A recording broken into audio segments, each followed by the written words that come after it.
എന്തിനാ വിളിച്ചേ? ഇതെന്റെ ചേച്ചി.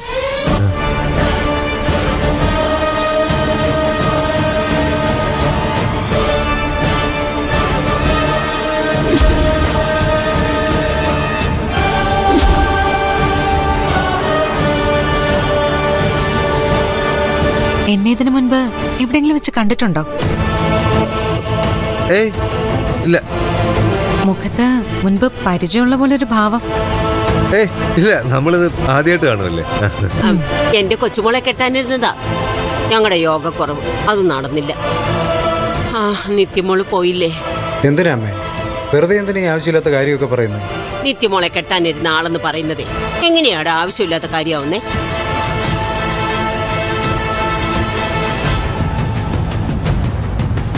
ഞാൻ ഒരുപാട് സ്വപ്നം കണ്ടതാ അങ്ങനെ ഒരു കല്യാണം. നടക്കാതെ പോയതിൽ എനിക്ക് നല്ല വിഷമമുണ്ട്. സാരമില്ല, നമുക്ക് എന്ത് ചെയ്യാൻ പറ്റും? എല്ലാം ദൈവത്തിന്റെ തീരുമാനമല്ലേ, സഹിക്കാതെ പറ്റില്ലല്ലോ. എന്നാ ഞാൻ ഇറങ്ങട്ടെ. ശരി ശരി.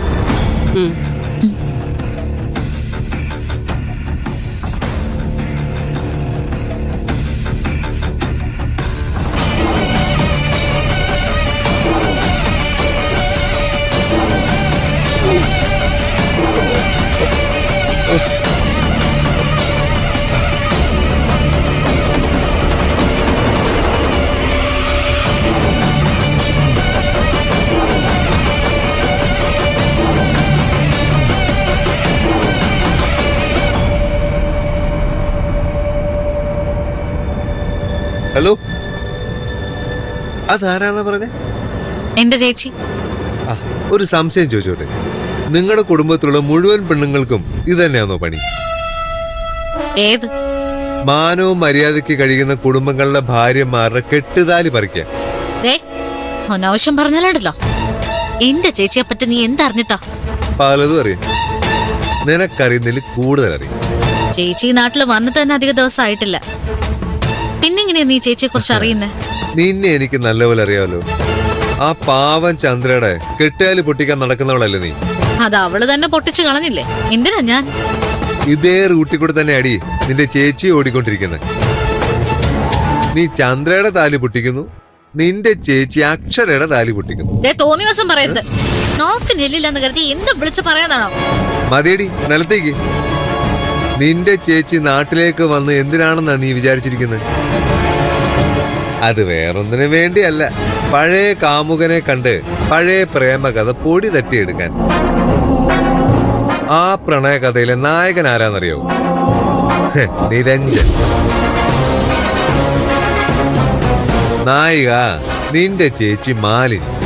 ഒരിക്കലുമല്ല, ഞാനത് വിശ്വസിക്കില്ല. ഓരോ പുതിയ കഥയായിട്ട് ഇറങ്ങിക്കോളൂ അവൻ. കൊള്ളാവുന്ന ആരെ കണ്ടാലും നിനക്ക് ഈ സ്വഭാവം പണ്ടേ ഉള്ളതാ. വെറുതെ അവരെ കുറിച്ച് അപവാദം പറയും. എന്റെ ചേച്ചിയെ കുറിച്ച് അങ്ങനെ പറയണ്ട.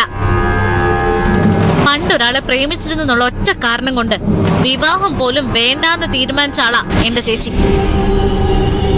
അങ്ങനെയുള്ള ചേച്ചിയെ കുറിച്ച് ഇല്ലാക്കഥ പറഞ്ഞാലുണ്ടല്ലോ, ഞാനത് സഹിക്കില്ല, പറഞ്ഞേക്കാം. പണ്ട് പ്രേമിച്ചിരുന്ന ആളെ മനസ്സിലിട്ട് നടന്നുകൊണ്ട് വിവാഹം കഴിച്ചില്ല. അപ്പോ ആ പ്രേമത്തിന്റെ ശക്തി എന്തുമാത്രം ഉണ്ടെന്ന് നിനക്ക് ഊഹിക്കാമല്ലോ. അങ്ങനെ ഒരു മാനസികാവസ്ഥയുള്ള പെണ്ണ് പഴയ കാമുവിനെ വീണ്ടും കണ്ട എന്ത് ചെയ്യും? പഴയ ബന്ധം വീണ്ടും തുടങ്ങും. അങ്ങനെ തുടങ്ങി നിന്റെ ചേച്ചി. അതുകൊണ്ടാടി രണ്ടുപേരും താലി പൊട്ടിക്കുന്നവരാന്ന് ഞാൻ പറഞ്ഞത്. മര്യാദയ്ക്ക് ജീവിക്കുന്നവരെ കുറിച്ച് അപവാദം പറയുന്നതിനൊരു പരിധി ഉണ്ട് കേട്ടോ. വൃത്തികെട്ടവനെ. കൈയെടുക്കടി. കൈയെടുക്കാൻ കൊല്ലൂടെ നിന്നെ.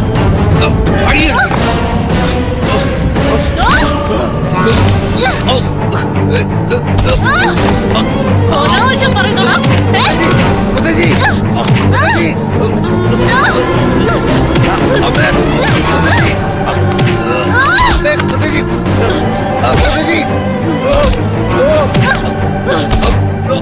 കൊല്ലൂടെ നിന്നെ. അമ്മേ, മുത്തശ്ശി.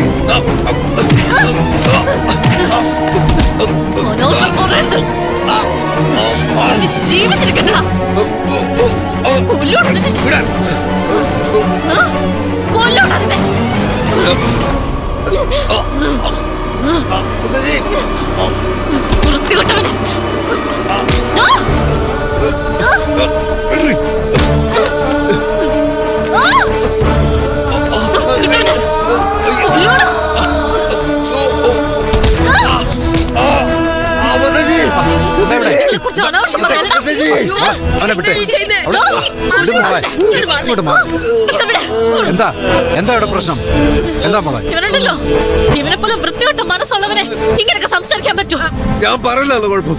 ആ, എന്താ കാര്യമെന്ന് പറ. എന്താ എന്താ ഇവളിങ്ങനെയൊക്കെ പെരുമാറുന്നേ? സ്വന്തം ചേച്ചിയെ കുറിച്ച് പറഞ്ഞപ്പോഴേ അവർക്ക് കൊണ്ടു. ആ കൊള്ളും. അത്രയ്ക്ക് ഇഷ്ടം എനിക്കെന്റെ ചേച്ചി.